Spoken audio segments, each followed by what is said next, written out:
Hi guys, welcome back to my channel the mass girl. ఈరోజు అయితే నా F1 visa interview అయితే నేను షేర్ చేసుకున్నాను నిన్న. ఈ వీడియోలో అయితే F1 visa common questions 8 questions అడుగుతారో కూడా చెప్పబోతున్నాను. So let's start the video. So coming to our video, first question వచ్చేసరికి కామన్ క్వశ్చన్స్లో why this university.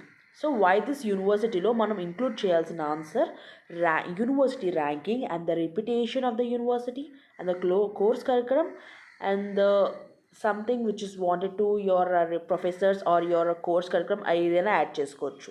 And second question వచ్చేసరికి how many admits and how many universities did you apply for అని అడుగుతారు. అంటే ఎన్ని యూనివర్సిటీ అప్లై చేసాము and ఎన్ని admits వచ్చాయని. సో అది మీరు జెన్యున్గా చెప్పేయచ్చు, లేకపోతే మనం 5 అప్లై చేస్తే మనం 3 చెప్తే సరిపోతుంది, లేకపోతే ఎక్కువ యూనివర్సిటీ ఎందుకు అప్లై చేశాను కూడా అడగచ్చు. సో నెక్స్ట్ వచ్చేసరికి వై దిస్ పర్టిక్యులర్ కోర్స్, ఎందుకు ఈ కోర్స్ మాత్రమే అని కూడా అడుగుతారు. ఈ కోర్సు మీకు అండర్ గ్రాడ్యుయేట్కి ఏంటి లింకప్ అది కూడా అడుగుతారు. జాబ్ ఎక్స్పీరియన్స్ ఉంటే జాబ్ ఎక్స్పీరియన్స్కి ఈ కోర్స్కి ఎందుకు మీరు సెలెక్ట్ చేసుకున్నారు ఏంటి లింకప్ కూడా అని అడుగుతారు. సో నెక్స్ట్ వచ్చేసరికి how are you going to fund your education. So ఎడ్యుకేషన్ని ఎలా ఫండ్ చేయబోతున్నావు, లోన్ తీసుకుంటున్నావా, లేకపోతే మీకు ఏదైనా అసెట్స్ ఉన్నాయా, లేకపోతే మీకు సేవింగ్స్ ఉన్నాయా ఏంటి అని కూడా మీరు మంచిగా ప్రూఫ్స్ అనేవి చూపిస్తే మనకి సెట్ అవుతుంది అనమాట.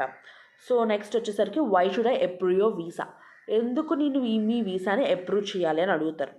అంటే కామన్ క్వశ్చన్స్ అన్నారు కాబట్టి అట్లా అందరినీ అడుగుతారని కాదు, మేబీ అడగచ్చు కామన్ క్వశ్చన్స్.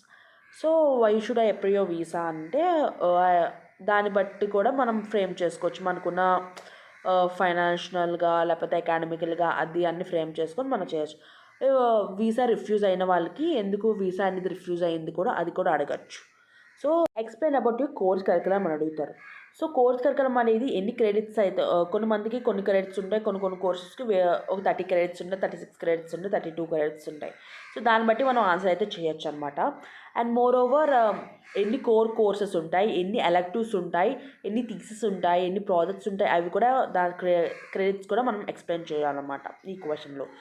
అండ్ నెక్స్ట్ వచ్చేసరికి how will you manage the US culture అట్లా అడుగుతారు. సో మనం we can quickly adapt to the situations అట్లా ఏదైనా కొంచెం అలా కల్పిసి మనం చెప్పేయచ్చు ఆన్సర్ని, పెద్ద టఫ్ ఏం కాదు.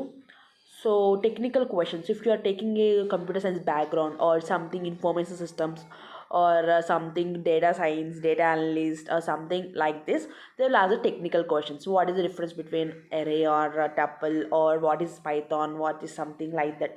సో ఈ టెక్నికల్ క్వశ్చన్స్ అన్నిటికీ మస్తుగా ప్రిపేర్ అయిపోయి వెళ్ళిపోతే మన వీసా అనేది మంచిగా అయిపోతుంది. సో ఇవే అండి కామన్ క్వశ్చన్స్ F1 వీసాకి. సో ఈ క్వశ్చన్స్ ఎట్లా ఆన్సర్ చేయాలనేది నేను నెక్స్ట్ వీడియో అయితే ఎక్స్ప్లెయిన్ చేస్తాను. ఇంకొన్ని వీడియోస్, ఇంకా ఇలాంటి వీడియోస్ కోసం నా ఛానల్ని సబ్స్క్రైబ్ చేసుకోండి, లైక్ చేసి కమెంట్ కూడా చేయండి. మీకు ఏ డౌట్స్ ఉన్నా కమెంట్ బాక్స్లో కమెంట్ చేయండి, నేనైతే రిప్లై అయితే ఇస్తాను. అంతే, మరి సబ్స్క్రైబ్ టు మై ఛానల్.